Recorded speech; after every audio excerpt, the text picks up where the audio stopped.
It may now be proper to illustrate this general system of morals by applying it to particular instances of virtue and vice, and shewing how their merit or demerit arises from the four sources here explained. We shall begin with examining the passions of pride and humility, and shall consider the vice or virtue that lies in their excesses or just proportion.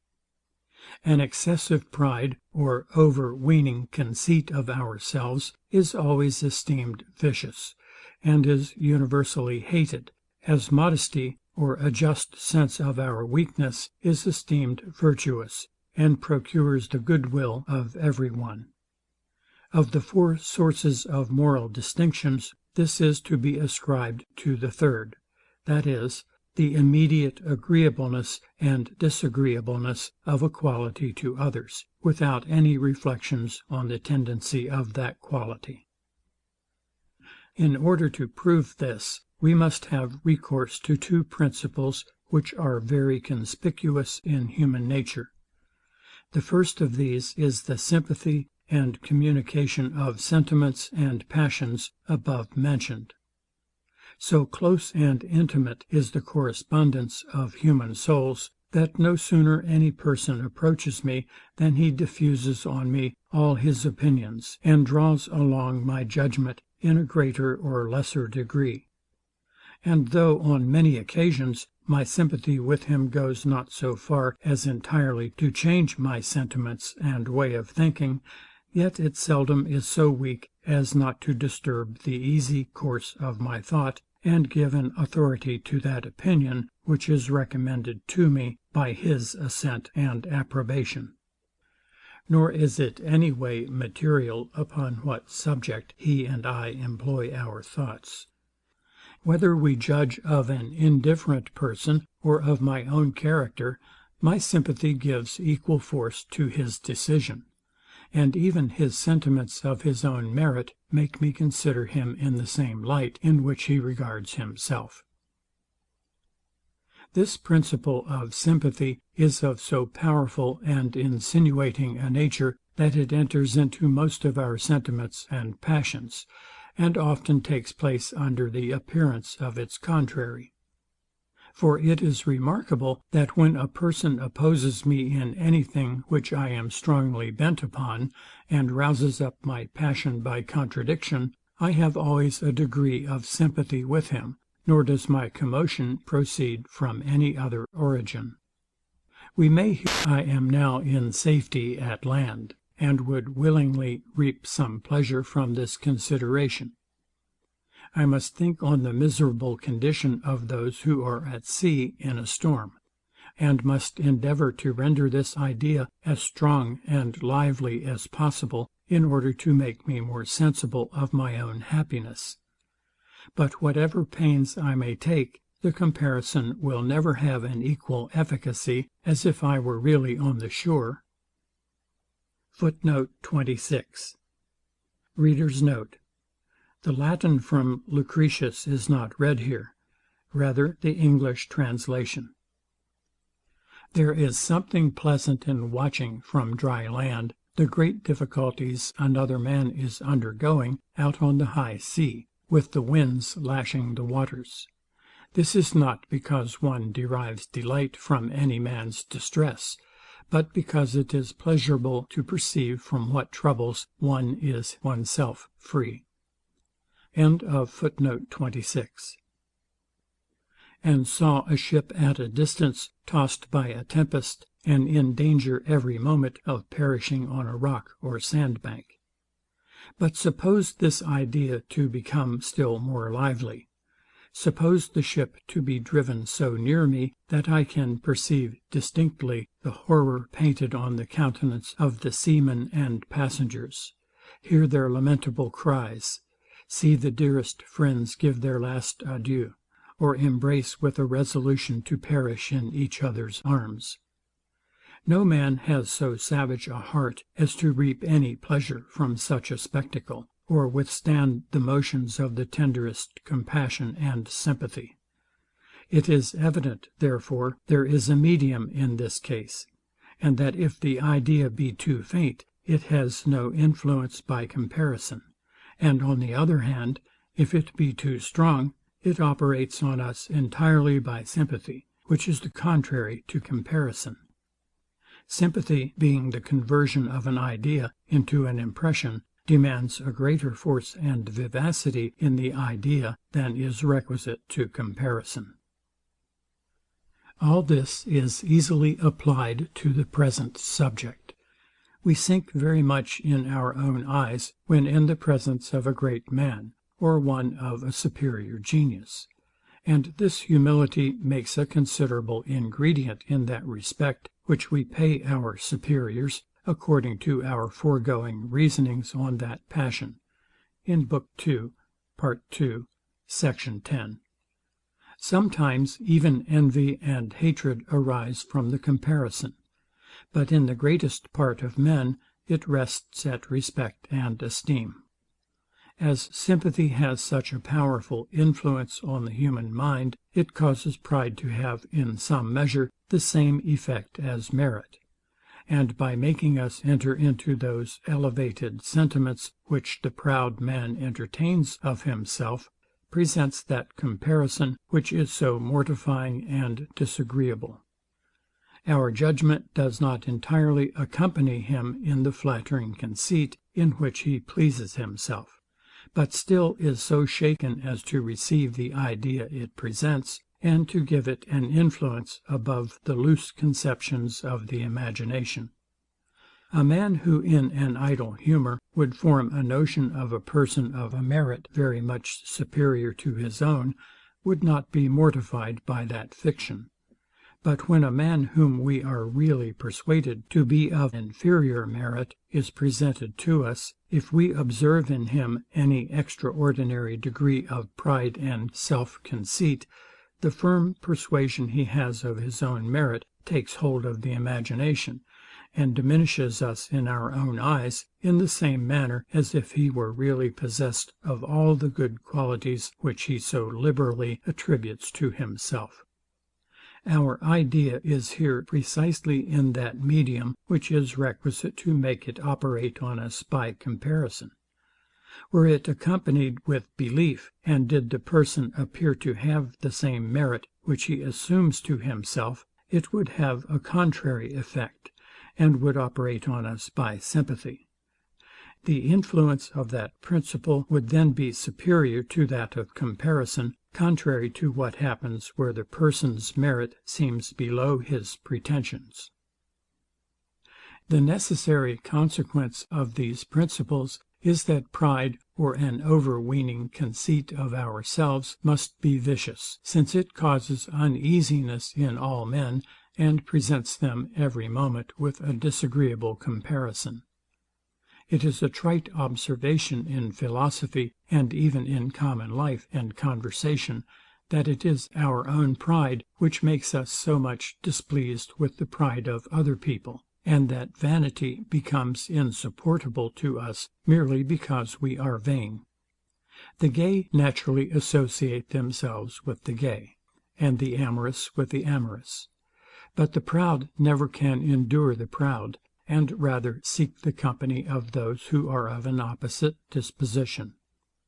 As we are, all of us, proud in some degree, pride is universally blamed and condemned by all mankind, as having a natural tendency to cause uneasiness in others by means of comparison. And this effect must follow the more naturally, that those who have an ill-grounded conceit of themselves are for ever making those comparisons, nor have they any other method of supporting their vanity. A man of sense and merit is pleased with himself, independent of all foreign considerations; but a fool must always find some person that is more foolish, in order to keep himself in good humour with his own parts and understanding. But though an overweening conceit of our own merit be vicious and disagreeable, nothing can be more laudable than to have a value for ourselves where we really have qualities that are valuable. The utility and advantage of any quality to ourselves is a source of virtue, as well as its agreeableness to others. And it is certain, that nothing is more useful to us in the conduct of life than a due degree of pride, which makes us sensible of our own merit, and gives us a confidence and assurance in all our projects and enterprises. Whatever capacity any one may be endowed with, it is entirely useless to him, if he be not acquainted with it, and form not designs suitable to it. It is requisite on all occasions to know our own force; and were it allowable to err on either side, it would be more advantageous to overrate our merit, than to form ideas of it below its just standard. Fortune commonly favours the bold and enterprising, and nothing inspires us with more boldness than a good opinion of ourselves. Add to this, that though pride or self-applause be sometimes disagreeable to others, it is always agreeable to ourselves; as on the other hand, modesty, though it give pleasure to every one who observes it, produces often uneasiness in the person endowed with it. Now it has been observed, that our own sensations determine the vice and virtue of any quality, as well as those sensations which it may excite in others. Thus self-satisfaction and vanity may not only be allowable, but requisite in a character. It is, however, certain, that good breeding and decency require that we should avoid all signs and expressions, which tend directly to show that passion. We have, all of us, a wonderful partiality for ourselves; and were we always to give vent to our sentiments in this particular, we should mutually cause the greatest indignation in each other, not only by the immediate presence of so disagreeable a subject of comparison, but also by the contrariety of our judgments. In like manner, therefore, as we establish the laws of nature in order to secure property in society, and prevent the opposition of self-interest, we establish the rules of good breeding in order to prevent the opposition of men's pride, and render conversation agreeable and inoffensive. Nothing is more disagreeable than a man's overweening conceit of himself. Every one almost has a strong propensity to this vice. No one can well distinguish in himself betwixt the vice and virtue, or be certain that his esteem of his own merit is well founded. For these reasons, all direct expressions of this passion are condemned, nor do we make any exception to this rule in favour of men of sense and merit. They are not allowed to do themselves justice openly in words, no more than other people; and even if they show a reserve and secret doubt in doing themselves justice in their own thoughts, they will be more applauded. That impertinent and almost universal propensity of men to overvalue themselves has given us such a prejudice against self-applause, that we are apt to condemn it by a general rule wherever we meet with it; and it is with some difficulty we give a privilege to men of sense, even in their most secret thoughts. At least it must be owned, that some disguise in this particular is absolutely requisite, and that if we harbour pride in our breasts, we must carry a fair outside, and have the appearance of modesty and mutual deference in all our conduct and behaviour. We must on every occasion be ready to prefer others to ourselves, to treat them with a kind of deference, even though they be our equals, to seem always the lowest and least in the company, where we are not very much distinguished above them. And if we observe these rules in our conduct, men will have more indulgence for our secret sentiments, when we discover them in an oblique manner. I believe no one, who has any practice of the world, and can penetrate into the inward sentiments of men, will assert that the humility which good breeding and decency require of us goes beyond the outside, or that a thorough sincerity in this particular is esteemed a real part of our duty. On the contrary, we may observe, that a genuine and hearty pride or self-esteem, if well concealed and well founded, is essential to the character of a man of honour, and that there is no quality of the mind which is more indispensably requisite to procure the esteem and approbation of mankind. There are certain deferences and mutual submissions, which custom requires of the different ranks of men towards each other; and whoever exceeds in this particular, if through interest, is accused of meanness, if through ignorance, of simplicity. It is necessary, therefore, to know our rank and station in the world, whether it be fixed by our birth, fortune, employments, talents, or reputation. It is necessary to feel the sentiment and passion of pride in conformity to it, and to regulate our actions accordingly. And should it be said, that prudence may suffice to regulate our actions in this particular without any real pride, I would observe, that here the object of prudence is to conform our actions to the general usage and custom, and that it is impossible those tacit airs of superiority should ever have been established and authorized by custom, unless men were generally proud, and unless that passion were generally approved when well grounded. If we pass from common life and conversation to history, this reasoning acquires new force, when we observe, that all those great actions and sentiments, which have become the admiration of mankind, are founded on nothing but pride and self-esteem. Go, says Alexander the Great to his soldiers, when they refused to follow him to the Indies, go tell your countrymen that you left Alexander completing the conquest of the world. This passage was always particularly admired by the Prince of Condé, as we learn from Saint Evremond. Alexander, said that prince, abandoned by his soldiers among barbarians, not yet fully subdued, felt in himself such a dignity and right of empire, that he could not believe it possible any one could refuse to obey him, whether in Europe or in Asia, among the Greeks or Persians. All was indifferent to him. Wherever he found men, he fancied he had found subjects. In general, we may observe, that whatever we call heroic virtue, and admire under the character of greatness and elevation of mind, is either nothing but a steady and well-established pride and self-esteem, or partakes largely of that passion.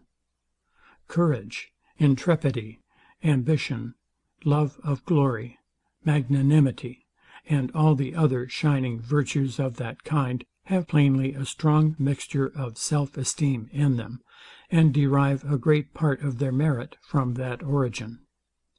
Accordingly, we find many religious disclaimers decry those virtues as purely pagan and natural, and represent to us the excellency of the Christian religion, which places humility in the rank of virtues, and corrects the judgment of the world, and even of philosophers, who so generally admire all the efforts of pride and ambition.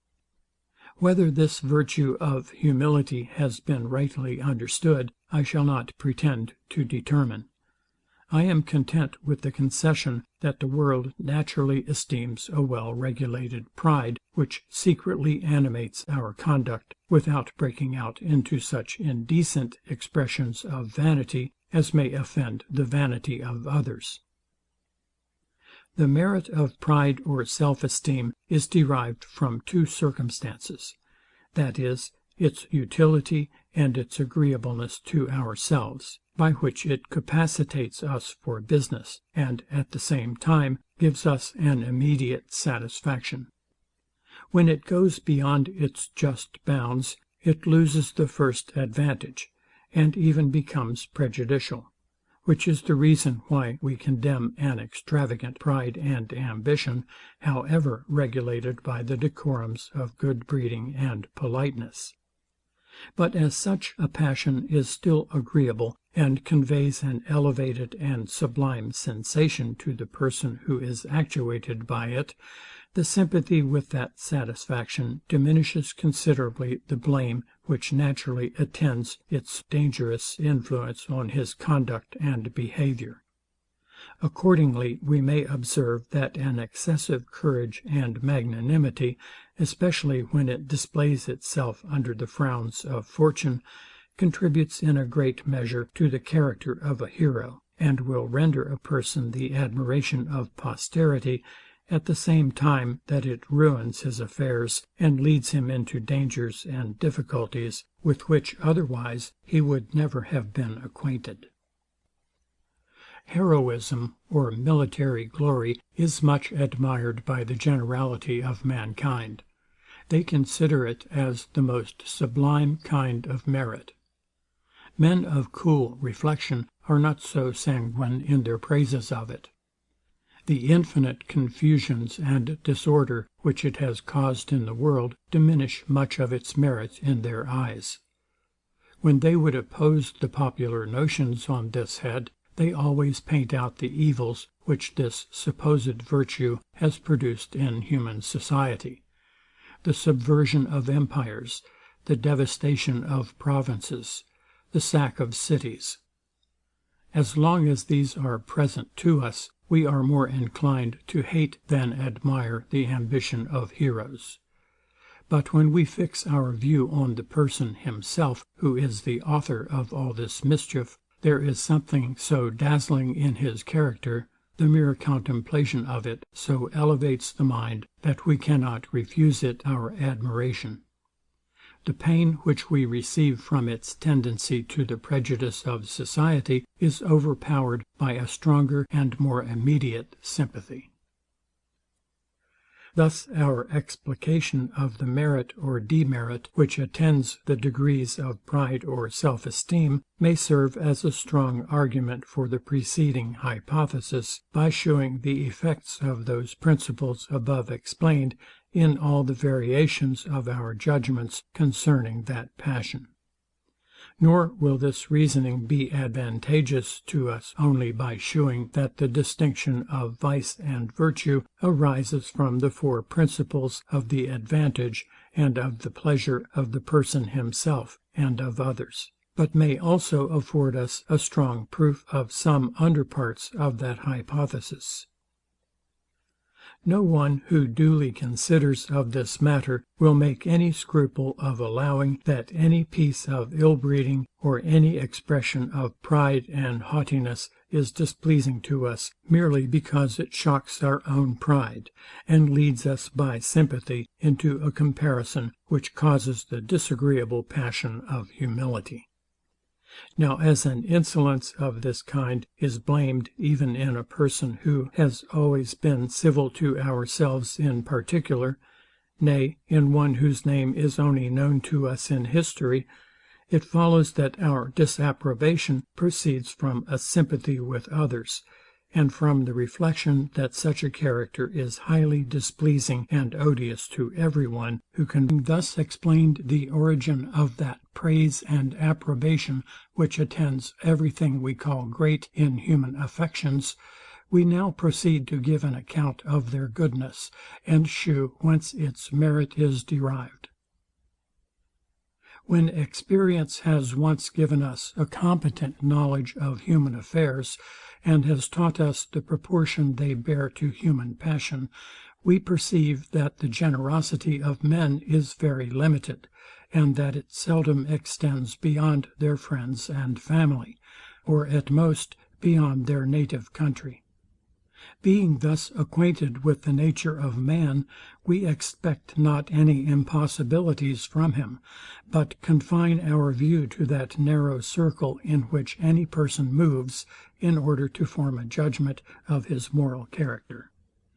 When the natural tendency of his passions leads him to be serviceable and useful within his sphere, we approve of his character, and love his person by a sympathy with the sentiments of those who have a more particular connexion with him.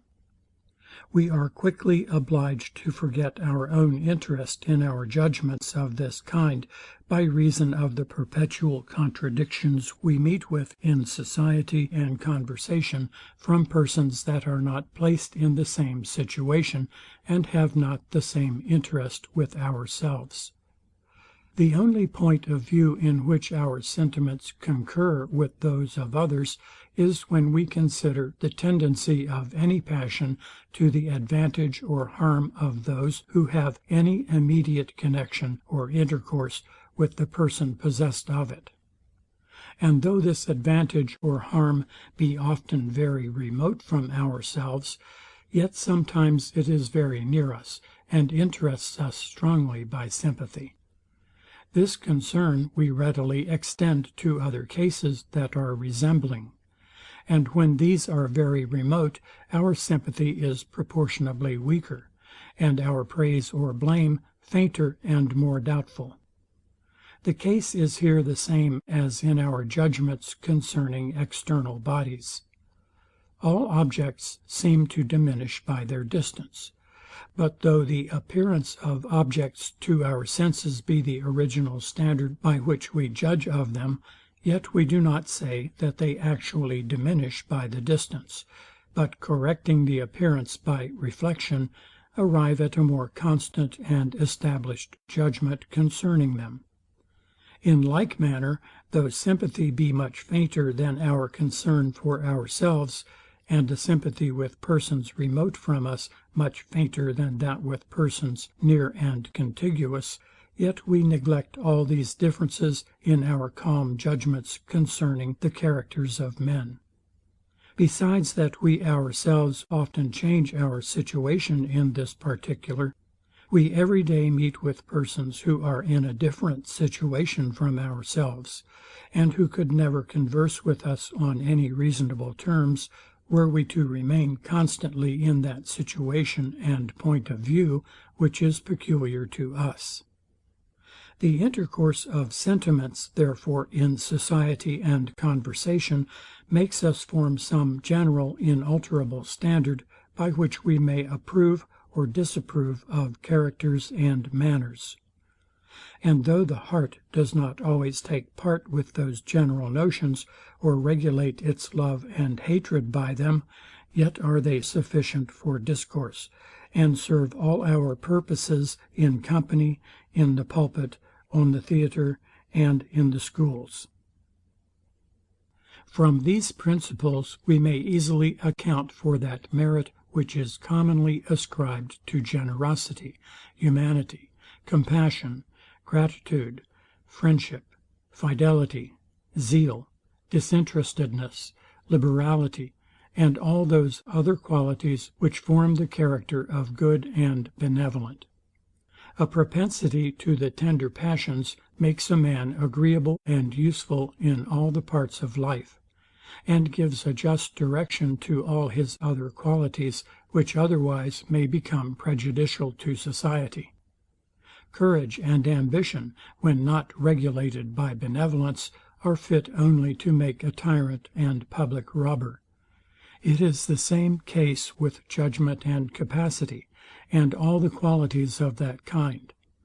They are indifferent in themselves to the interests of society, and have a tendency to the good or ill of mankind, according as they are directed by these other passions.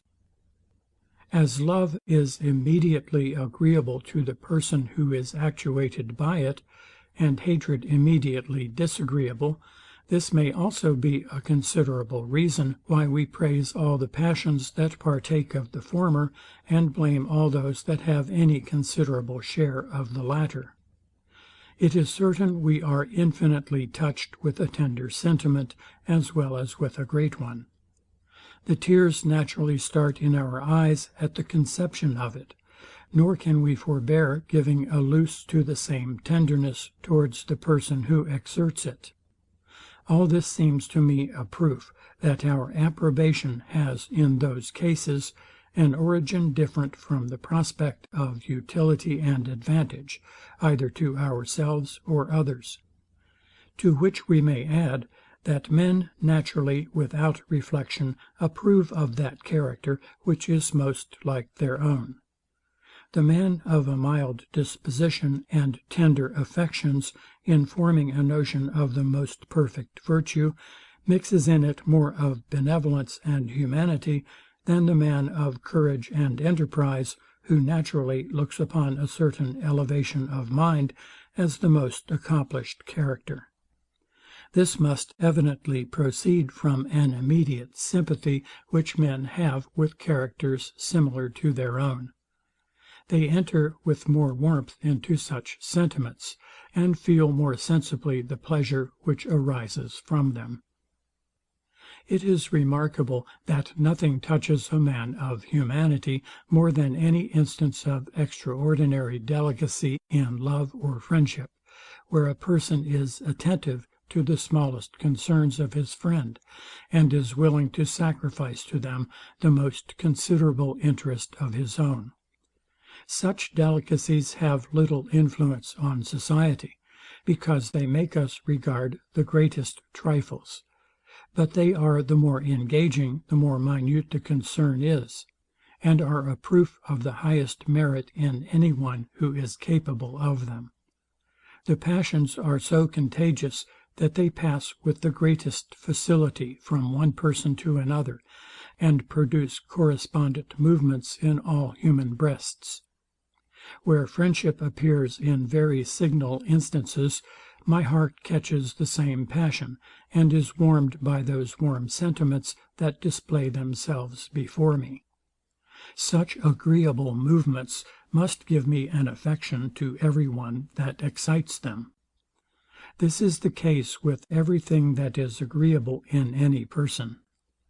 The transition from pleasure to love is easy, but the transition must here be still more easy, since the agreeable sentiment, which is excited by sympathy, is love itself, and there is nothing required but to change the object.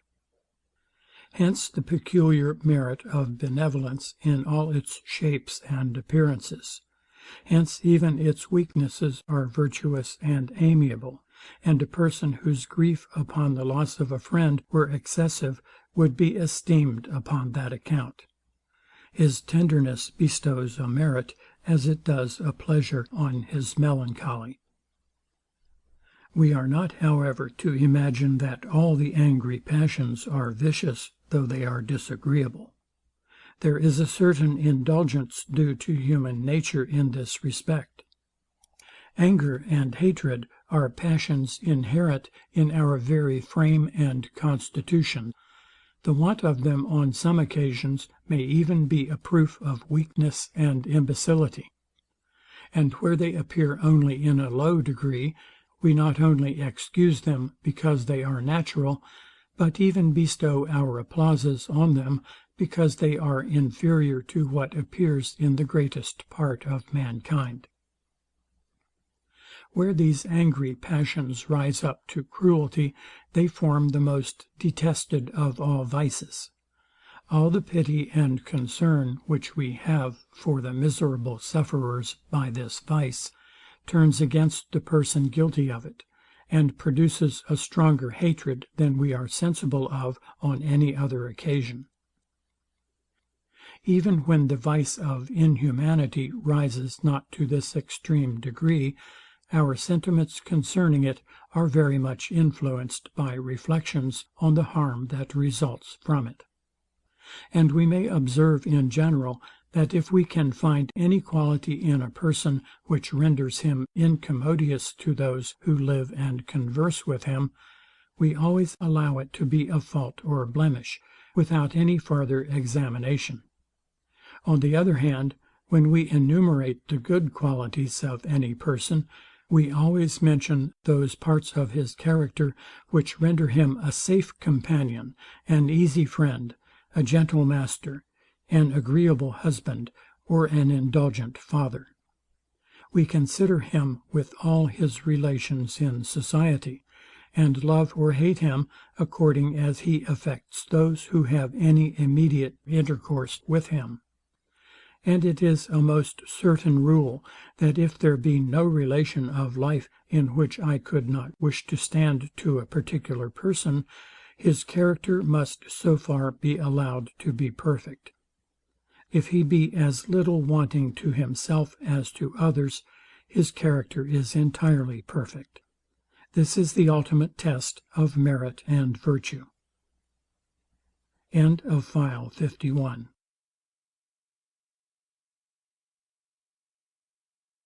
No distinction is more usual in all systems of ethics than that betwixt natural abilities and moral virtues, where the former are placed on the same footing with bodily endowments, and are supposed to have no merit or moral worth annexed to them. Whoever considers the matter accurately will find that a dispute upon this head would be merely a dispute of words, and that though these qualities are not altogether of the same kind, yet they agree in the most material circumstances. They are both of them equally mental qualities, and both of them equally produce pleasure, and have, of course, an equal tendency to procure the love and esteem of mankind. There are few who are not as jealous of their character with regard to sense and knowledge as to honour and courage, and much more than with regard to temperance and sobriety. Men are even afraid of passing for good-natured, lest that should be taken for want of understanding, and often boast of more debauches than they have been really engaged in, to give themselves airs of fire and spirit. In short, the figure a man makes in the world, the reception he meets with in company, the esteem paid him by his acquaintance, all these advantages depend almost as much upon his good sense and judgment as upon any other part of his character. Let a man have the best intentions in the world, and be the farthest from all injustice and violence, he will never be able to make himself be much regarded without a moderate share, at least, of parts and understanding. Since then natural abilities, though perhaps inferior, yet are on the same footing, both as to their causes and effects, with those qualities which we call moral virtues, why should we make any distinction betwixt them? Though we refuse to natural abilities the title of virtues, we must allow that they procure the love and esteem of mankind, that they give a new lustre to the other virtues, and that a man possessed of them is much more entitled to our good will and services than one entirely void of them. It may indeed be pretended, that the sentiment of approbation which those qualities produce, besides its being inferior, is also somewhat different from that which attends the other virtues. But this, in my opinion, is not a sufficient reason for excluding them from the catalogue of virtues. Each of the virtues, even benevolence, justice, gratitude, integrity, excites a different sentiment or feeling in the spectator. The characters of Caesar and Cato, as drawn by Sallust, are both of them virtuous in the strictest sense of the word, but in a different way. Nor are the sentiments entirely the same which arise from them. The one produces love, the other esteem. The one is amiable, the other awful. We could wish to meet with the one character in a friend, the other character we would be ambitious of in ourselves. In like manner, the approbation which attends natural abilities may be somewhat different to the feeling from that which arises from the other virtues, without making them entirely of a different species. And indeed we may observe, that the natural abilities, no more than the other virtues, produce not all of them the same kind of approbation. Good sense and genius beget esteem, wit and humour excite love. Footnote 27. Love and esteem are at the bottom the same passions, and arise from like causes. The qualities that produce both are agreeable, and give pleasure. But where this pleasure is severe and serious, or where its object is great, and makes a strong impression, or where it produces any degree of humility and awe, in all these cases, the passion which arises from the pleasure is more properly denominated esteem than love. Benevolence attends both, but is connected with love in a more eminent degree. End of footnote 27. Those who represent the distinction betwixt natural abilities and moral virtues as very material, may say that the former are entirely involuntary, and have therefore no merit attending them, as having no dependence on liberty and free will. But to this I answer, first, that many of those qualities which all moralists, especially the ancients, comprehend under the title of moral virtues, are equally involuntary and necessary with the qualities of the judgment and imagination. Of this nature are constancy, fortitude, magnanimity, and, in short, all the qualities which form the great man. I might say the same in some degree of the others, it being almost impossible for the mind to change its character in any considerable article, or cure itself of a passionate or splenetic temper, when they are natural to it.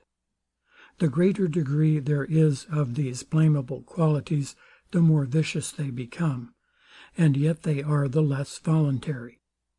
Secondly, I would have any one give me a reason why virtue and vice may not be involuntary, as well as beauty and deformity. These moral distinctions arise from the natural distinctions of pain and pleasure. And when we receive those feelings from the general consideration of any quality or character, we denominate it vicious or virtuous. Now I believe no one will assert that a quality can never produce pleasure or pain to the person who considers it, unless it be perfectly voluntary in the person who possesses it. Thirdly, as to free will, we have shewn that it has no place with regard to the actions, no more than the qualities of men. It is not a just consequence that what is voluntary is free. Our actions are more voluntary than our judgments, but we have not more liberty in the one than in the other. But though this distinction betwixt voluntary and involuntary be not sufficient to justify the distinction betwixt natural abilities and moral virtues, yet the former distinction will afford us a plausible reason why moralists have invented the latter.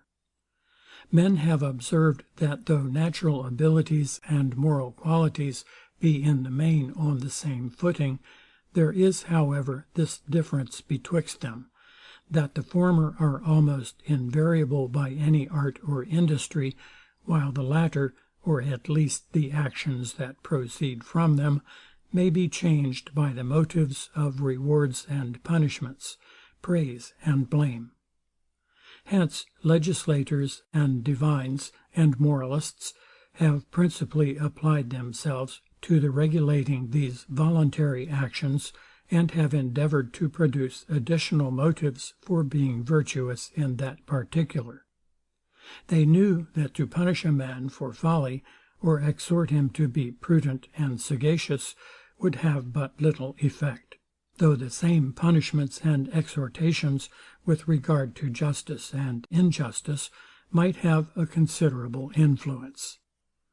But as men in common life and conversation do not carry those ends in view, but naturally praise or blame whatever pleases or displeases them, they do not seem much to regard this distinction, but consider prudence under the character of virtue as well as benevolence, and penetration as well as justice.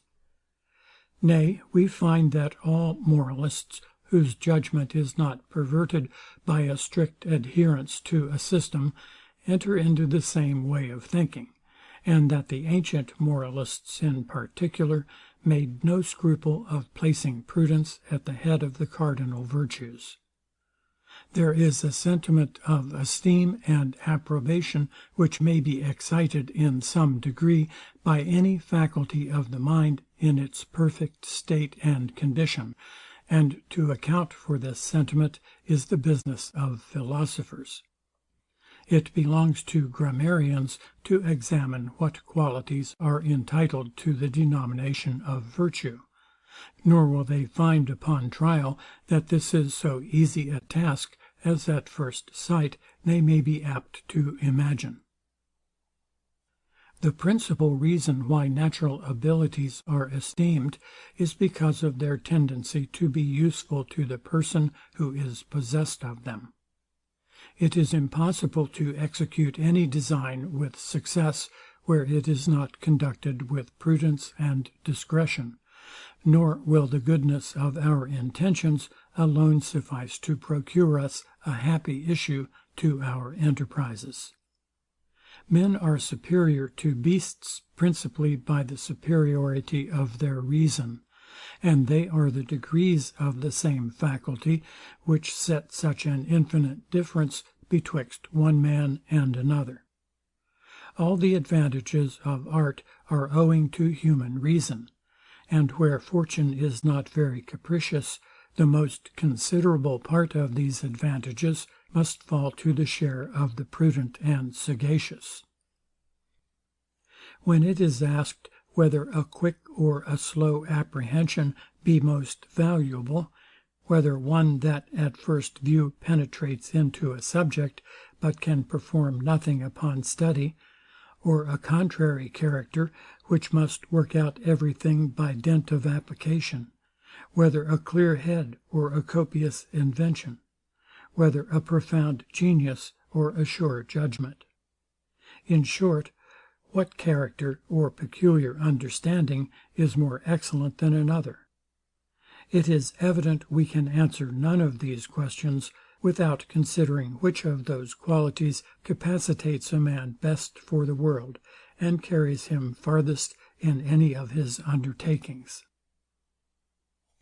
There are many other qualities of the mind, whose merit is derived from the same origin: industry, perseverance, patience, activity, vigilance, application, constancy, with other virtues of that kind, which it will be easy to recollect, are esteemed valuable upon no other account than their advantage in the conduct of life. It is the same case with temperance, frugality, economy, resolution; as on the other hand, prodigality, luxury, irresolution, uncertainty are vicious, merely because they draw ruin upon us, and incapacitate us for business and action. As wisdom and good sense are valued, because they are useful to the person possessed of them, so wit and eloquence are valued, because they are immediately agreeable to others. On the other hand, good humour is loved and esteemed, because it is immediately agreeable to the person himself. It is evident, that the conversation of a man of wit is very satisfactory, as a cheerful good-humoured companion diffuses a joy over the whole company from a sympathy with his gaiety. These qualities, therefore, being agreeable, they naturally beget love and esteem, and answer to all the characters of virtue. It is difficult to tell on many occasions what it is that renders one man's conversation so agreeable and entertaining, and another's so insipid and distasteful.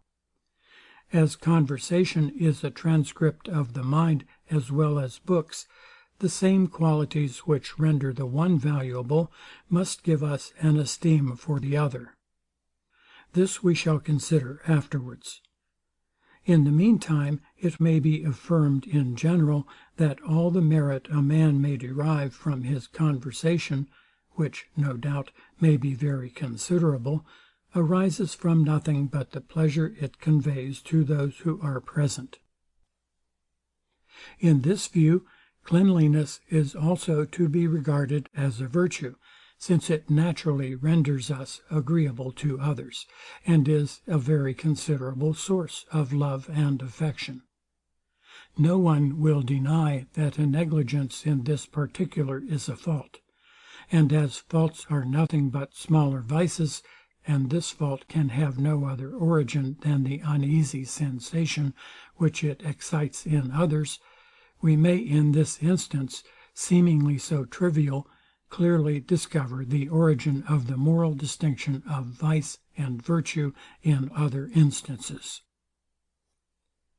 Besides all those qualities which render a person lovely or valuable, there is also a certain je ne sais quoi of agreeable and handsome, that concurs to the same effect. In this case, as well as in that of wit and eloquence, we must have recourse to a certain sense, which acts without reflection, and regards not the tendencies of qualities and characters. Some moralists account for all the sentiments of virtue by this sense. Their hypothesis is very plausible. Nothing but a particular inquiry can give the preference to any other hypothesis. When we find that almost all the virtues have such particular tendencies, and also find that these tendencies are sufficient alone to give a strong sentiment of approbation, we cannot doubt after this, that qualities are approved of in proportion to the advantage which results from them. The decorum or indecorum of a quality, with regard to the age or character or station, contributes also to its praise or blame.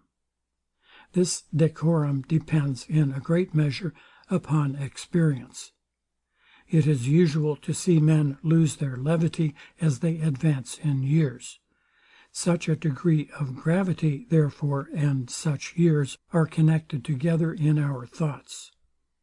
When we observe them separated in any person's character, this imposes a kind of violence on our imagination, and is disagreeable. That faculty of the soul, which of all others is of the least consequence to the character, and has the least virtue or vice in its several degrees, at the same time that it admits of a great variety of degrees, is the memory. Unless it rise up to that stupendous height as to surprize us, or sink so low as in some measure to affect the judgment, we commonly take no notice of its variations, nor ever mention them to the praise or dispraise of any person. It is so far from being a virtue to have a good memory, that men generally affect to complain of a bad one, and endeavouring to persuade the world that what they say is entirely of their own invention, sacrifice it to the praise of genius and judgment. Yet to consider the matter abstractedly, it would be difficult to give a reason why the faculty of recalling past ideas with truth and clearness should not have as much merit in it, as the faculty of placing our present ideas in such an order as to form true propositions and opinions. The reason of the difference certainly must be, that the memory is exerted without any sensation of pleasure or pain, and in all its middling degrees serves almost equally well in business and affairs. But the least variations in the judgment are sensibly felt in their consequences, while at the same time that faculty is never exerted in any eminent degree, without an extraordinary delight and satisfaction.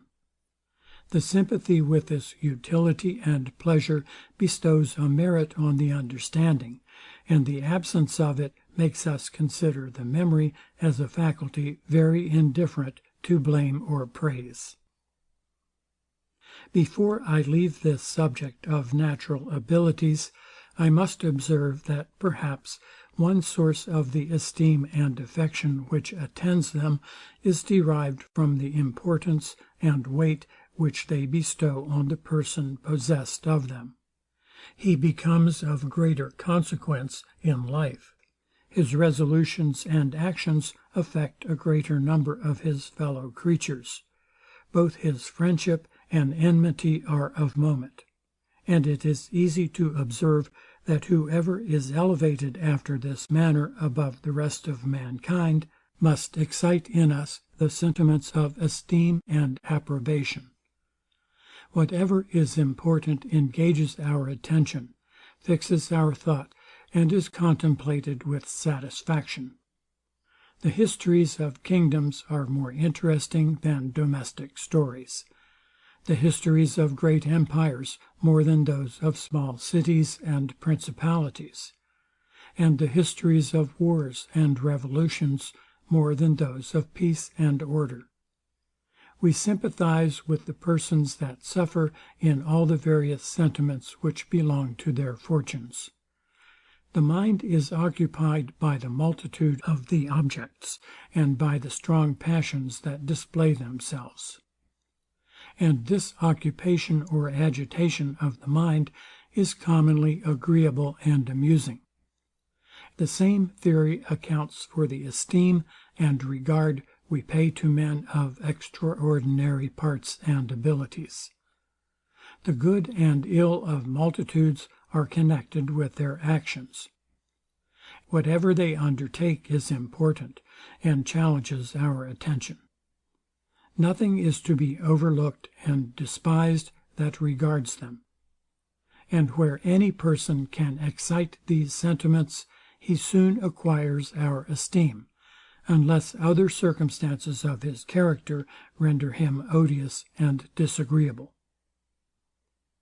End of File 52.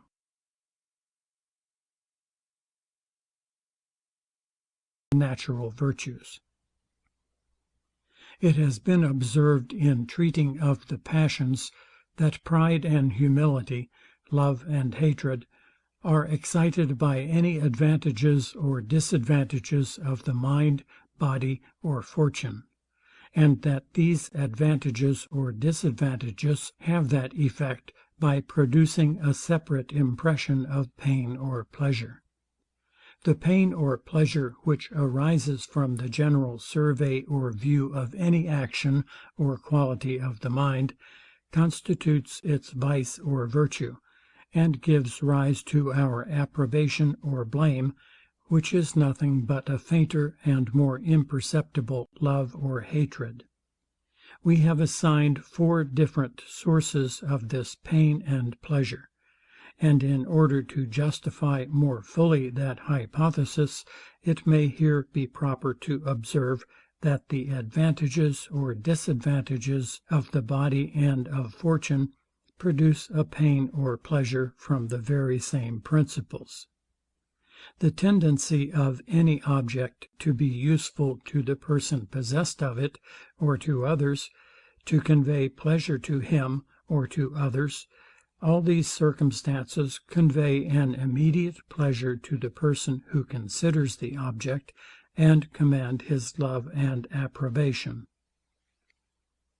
To begin with the advantages of the body, we may observe a phenomenon, which might appear somewhat trivial and ludicrous, if anything could be trivial which fortified a conclusion of such importance, or ludicrous which was employed in a philosophical reasoning.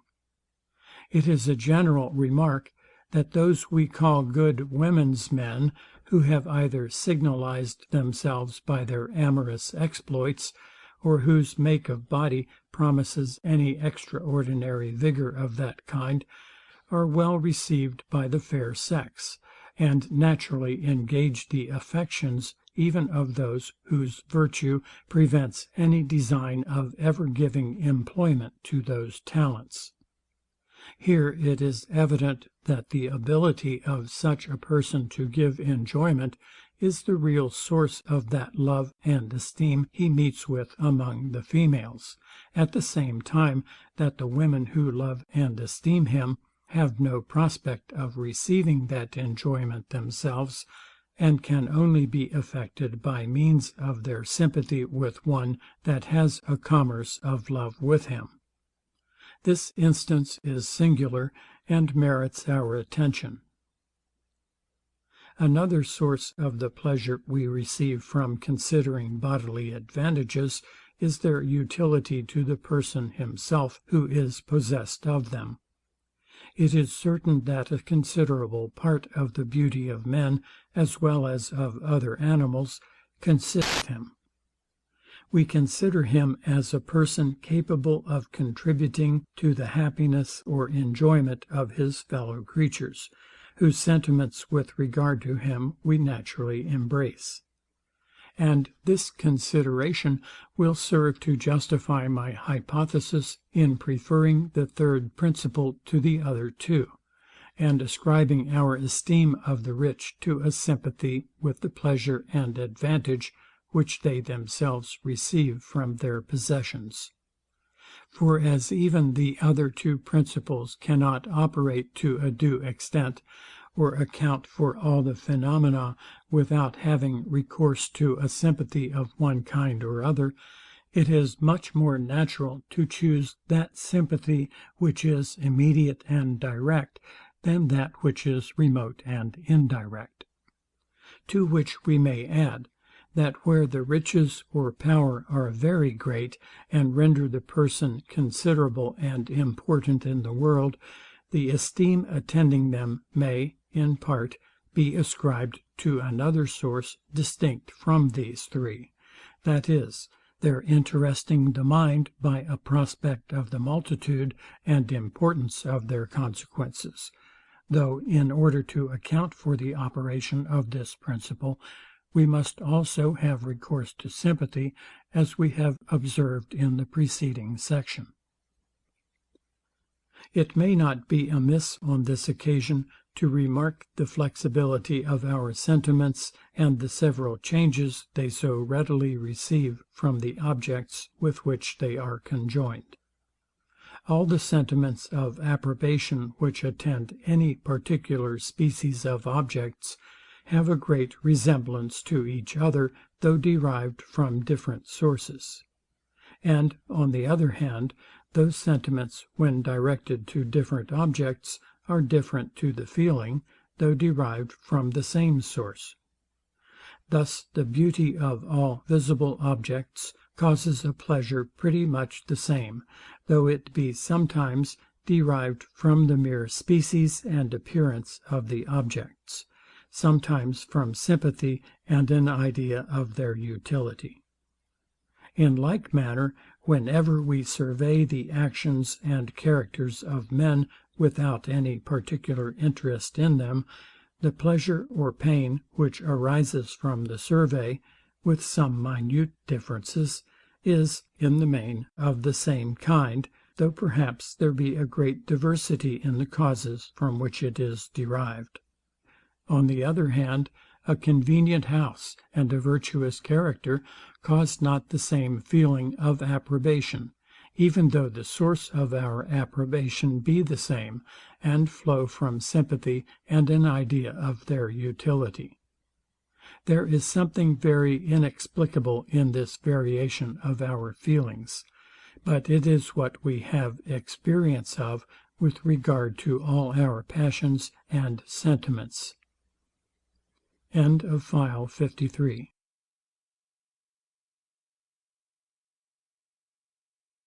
Thus, upon the whole, I am hopeful that nothing is wanting to an accurate proof of this system of ethics. We own our sense of beauty when we regard external objects, as well as when we judge of morals. We find that it has force sufficient to give us the strongest sentiments of approbation when it operates alone, without the concurrence of any other principle, as in the cases of justice, allegiance, chastity, and good manners.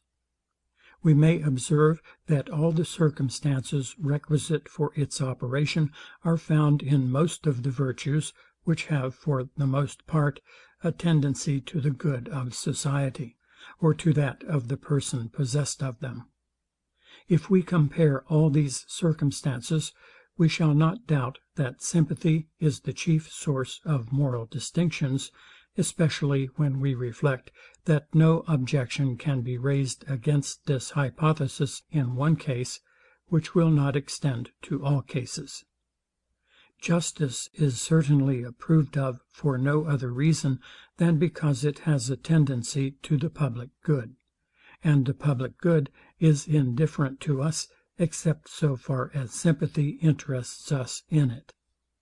We may presume the like with regard to all the other virtues, which have a like tendency to the public good. They must derive all their merit from our sympathy with those who reap any advantage from them; as the virtues, which have a tendency to the good of the person possessed of them, derive their merit from our sympathy with him. Most people will readily allow, that the useful qualities of the mind are virtuous because of their utility. This way of thinking is so natural, and occurs on so many occasions, that few will make any scruple of admitting it. Now, this being once admitted, the force of sympathy must necessarily be acknowledged. Virtue is considered as means to an end. Means to an end are only valued so far as the end is valued. But the happiness of strangers affects us by sympathy alone. To that principle, therefore, we are to ascribe the sentiment of approbation, which arises from the survey of all those virtues that are useful to society or to the person possessed of them. These form the most considerable part of morality. Were it proper in such a subject to bribe the reader's assent, or employ anything but solid argument, we are here abundantly supplied with topics to engage the affections.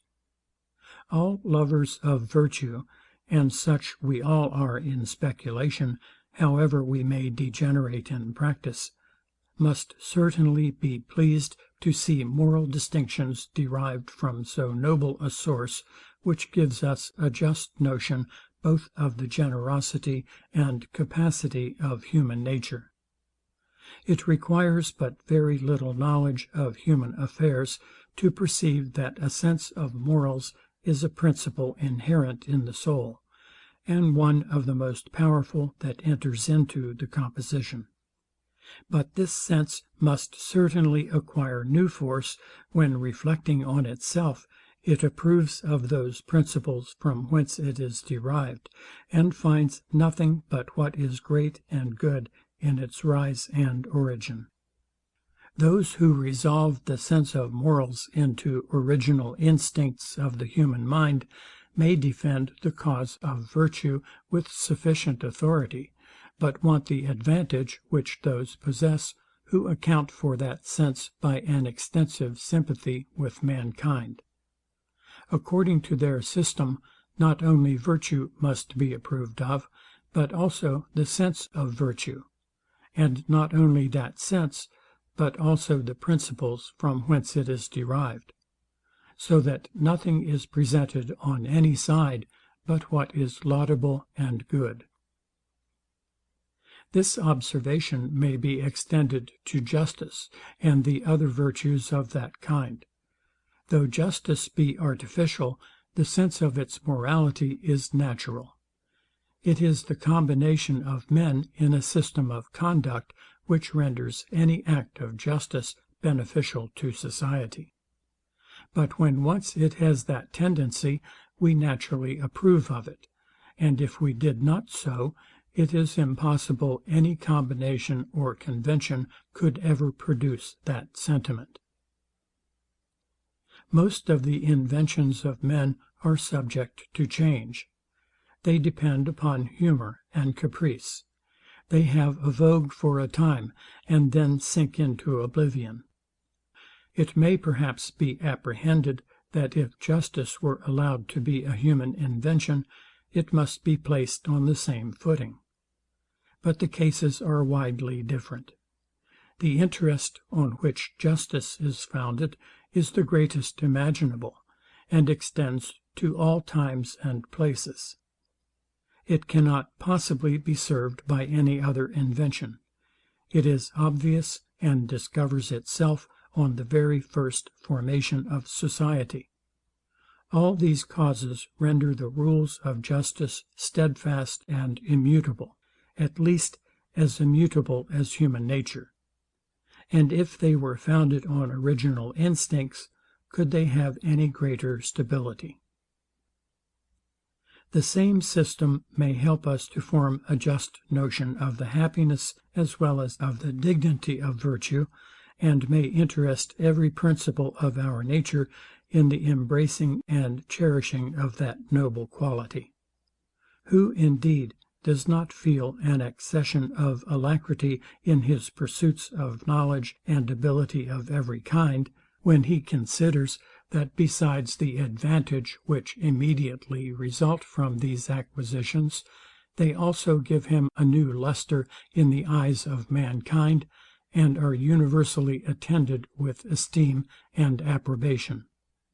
And who can think any advantages of fortune a sufficient compensation for the least breach of the social virtues, when he considers that not only his character with regard to others, but also his peace and inward satisfaction entirely depend upon his strict observance of them, and that a mind will never be able to bear its own survey that has been wanting in its part to mankind and society?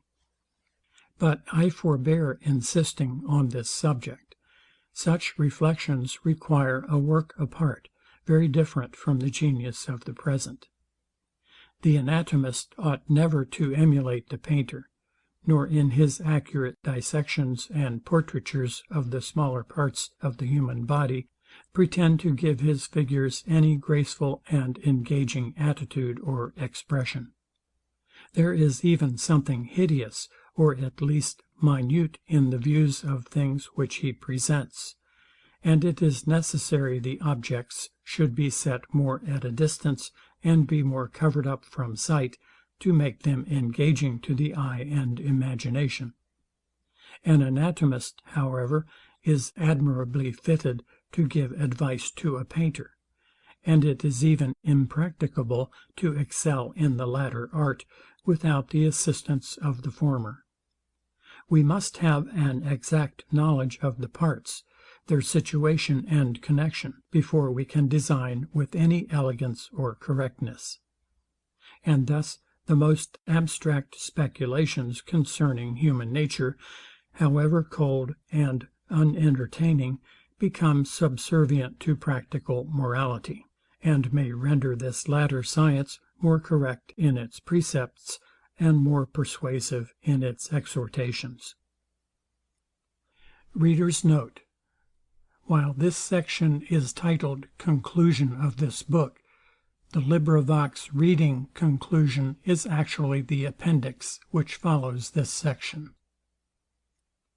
End of file 54.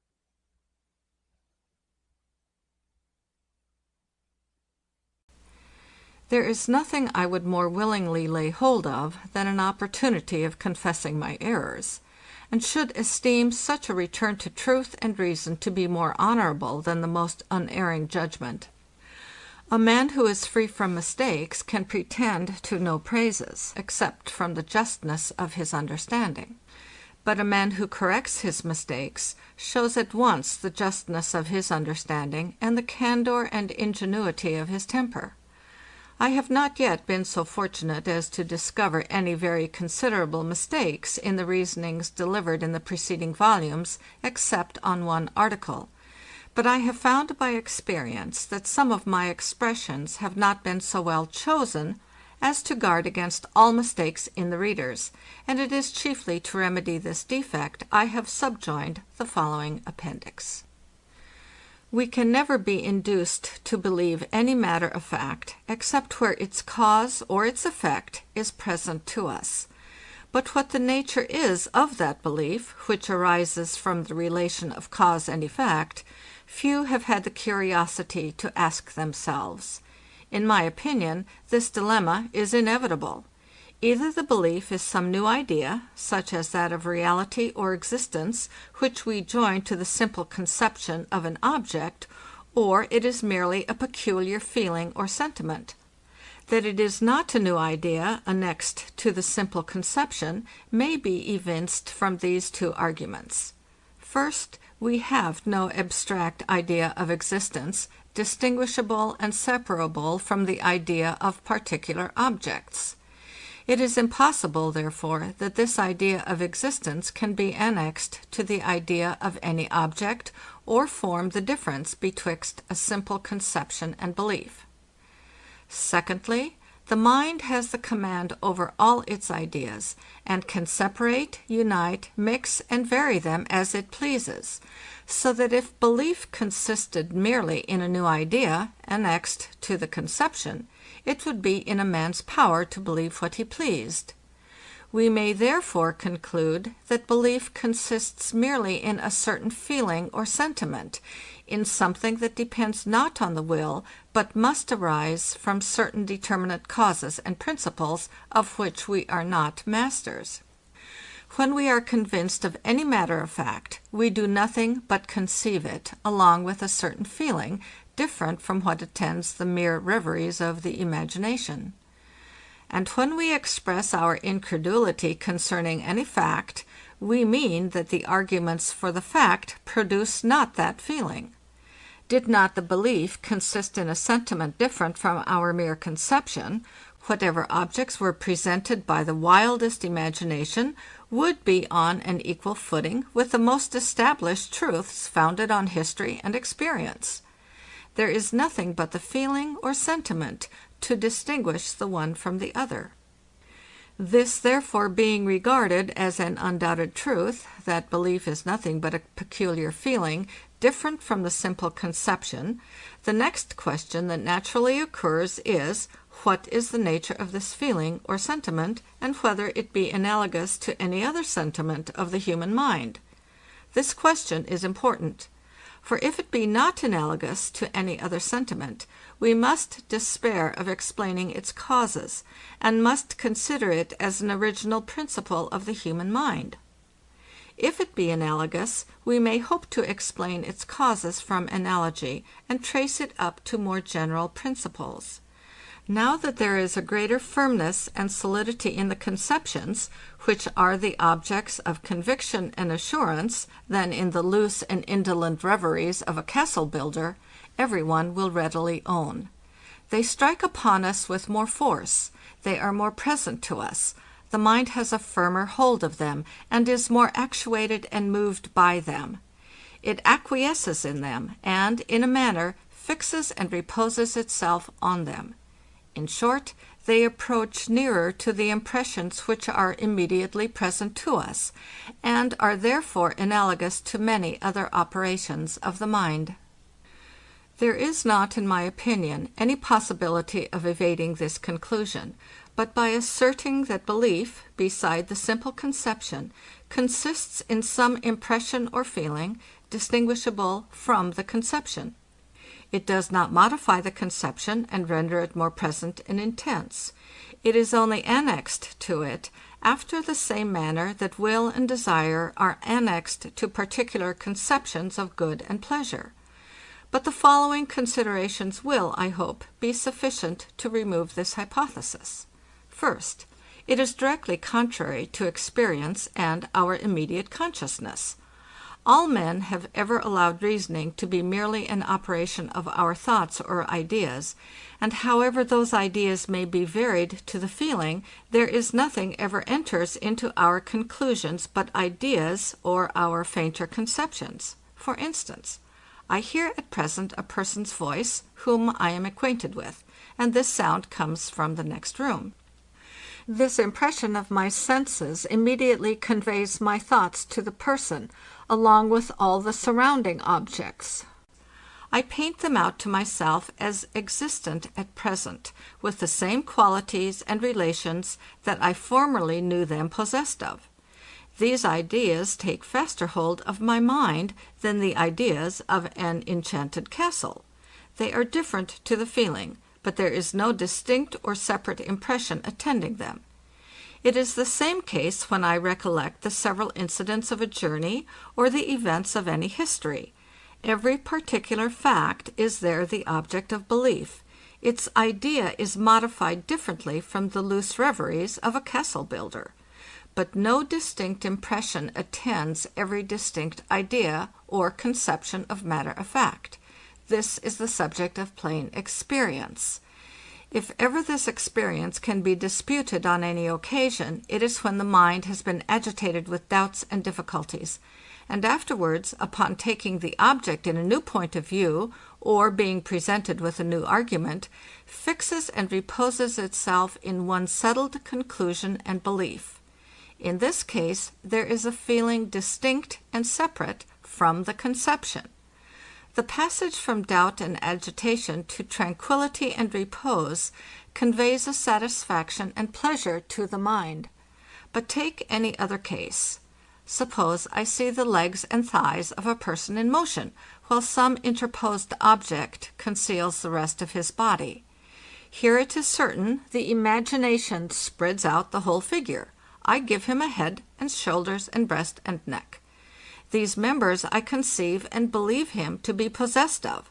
Nothing can be more evident than that this whole operation is performed by the thought or imagination alone. The transition is immediate. The ideas presently strike us.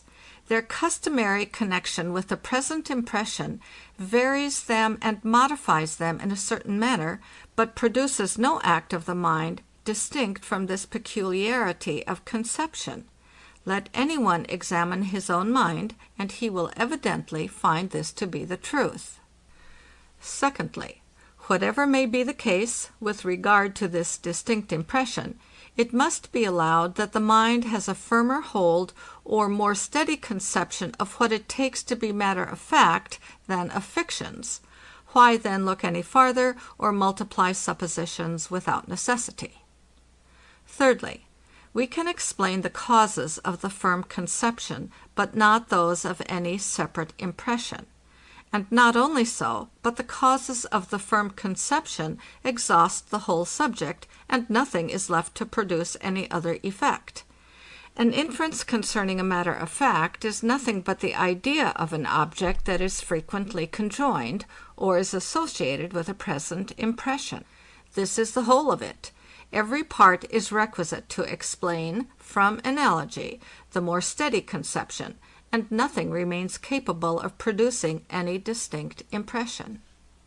Fourthly, the effects of belief in influencing the passions and imagination can all be explained from the firm conception, and there is no occasion to have recourse to any other principle. These arguments, with many others, enumerated in the foregoing volumes, sufficiently prove that belief only modifies the idea or conception, and renders it different to the feeling, without producing any distinct impression. Thus, upon a general view of the subject, there appear to be two questions of importance, which we may venture to recommend to the consideration of philosophers. Whether there be anything to distinguish belief from the simple conception beside the feeling or sentiment, and whether this feeling be anything but a firmer conception or a faster hold that we take of the object. If upon impartial inquiry the same conclusion that I have formed be assented to by philosophers, the next business is to examine the analogy which there is betwixt belief and other acts of the mind, and find the cause of the firmness and strength of conception, and this I do not esteem a difficult task. The transition from a present impression always enlivens and strengthens any idea. When any object is presented, the idea of its usual attendant immediately strikes us as something real and solid. It is felt rather than conceived, and approaches the impression from which it is derived in its force and influence. This I have proved at large. I cannot add any new arguments. I had entertained some hopes that, however deficient our theory of the intellectual world might be, it would be free from those contradictions and absurdities which seem to attend every explication that human reason can give of the material world. But upon a more strict review of the section concerning personal identity, I find myself involved in such a labyrinth that, I must confess, I neither know how to correct my former opinions, nor how to render them consistent. If this be not a good general reason for skepticism, it is at least a sufficient one, if I were not already abundantly supplied, for me to entertain a diffidence and modesty in all my decisions. I shall propose the arguments on both sides, beginning with those that induced me to deny the strict and proper identity and simplicity of a self or thinking being. When we talk of self or substance, we must have an idea annexed to these terms, otherwise they are altogether unintelligible. Every idea is derived from preceding impressions, and we have no impression of self or substance as something simple and individual. We have, therefore, no idea of them in that sense. Whatever is distinct is distinguishable, and whatever is distinguishable is separable by the thought or imagination. All perceptions are distinct. They are, therefore, distinguishable and separable, and may be conceived as separately existent, and may exist separately without any contradiction or absurdity. When I view this table and that chimney, nothing is present to me but particular perceptions, which are of a like nature with all the other perceptions. This is the doctrine of philosophers. But this table, which is present to me, and that chimney, may and do exist separately. This is the doctrine of the vulgar, and implies no contradiction. There is no contradiction, therefore, in extending the same doctrine to all the perceptions. In general, the following reasoning seems satisfactory. All ideas are borrowed from preceding perceptions.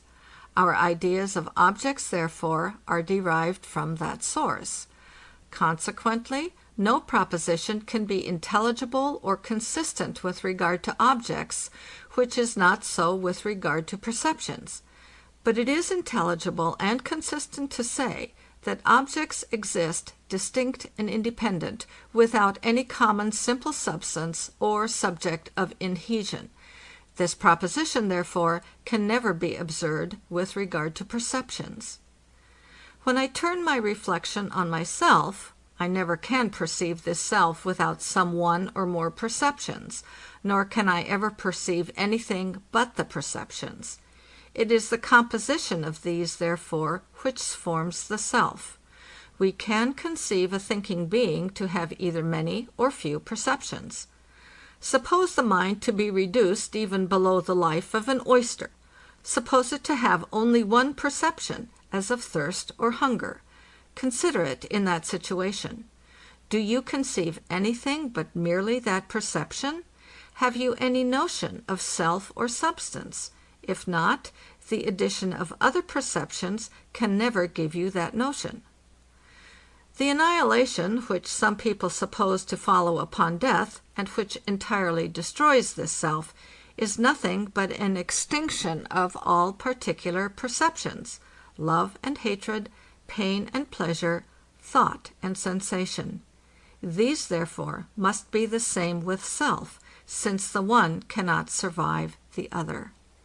Is self the same with substance? If it be, how can that question have place concerning the subsistence of self under a change of substance? If they be distinct, what is the difference betwixt them? For my part, I have a notion of neither, when conceived distinct from particular perceptions. Philosophers begin to be reconciled to the principle that we have no idea of external substance distinct from the ideas of particular qualities. This must pave the way for a like principle with regard to the mind, that we have no notion of it, distinct from the particular perceptions. So far I seem to be attended with sufficient evidence.